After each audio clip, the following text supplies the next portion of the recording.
I brought you a little bit of this last night, but here's some more Yes23 leaders breaking their silence after the loss of their referendum on the Voice, but still pushing for truth and treaty. Rachel Perkins says the aspiration of a voice will remain. She says it mightn't be achieved by a referendum, but it will be achieved. Have a listen. So yes, the Uluru Statement stands. Absolutely. That aspiration of a voice will remain, and it may not be achieved by referendum, but it will be achieved. Join me to get across this and more, former Labor MP Michael Danby, Sky News contributor, Kosher Garda. Well, I don't understand, Kosher. The result couldn't have been clearer, but we've got the Indigenous Affairs Minister, possible would-be Governor-General, God help us, Linda Burney, refusing to comment on the issue of treaty and basically a repercharge on the Voice.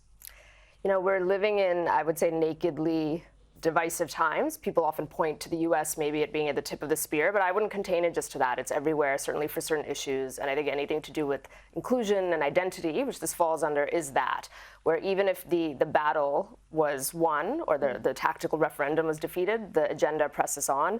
And you're seeing it multifaceted, that there's state legislatures pushing it, there's this treaty push, it's in the culture, you know, indirectly by proxy in terms of giving preferential treatment to different groups in the corporate world, in the education sector. So I think the fight continues, and it's just going to pop up in different venues, and the other side is going to have to keep at it and can't rest on their laurels, I think.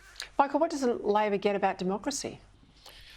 I think that they're making a terrible mistake if they go down this road. I mean, just as with the Republic referendum, once you've lost, you ought to be graceful and say that's democracy and go on to the next issue. There's nothing against programs for assisting Indigenous Australians, particularly in the bush, particularly on the lines that Jacinta Price says against Indigenous children, but pushing these castles in the air for after you've lost a referendum 60-40.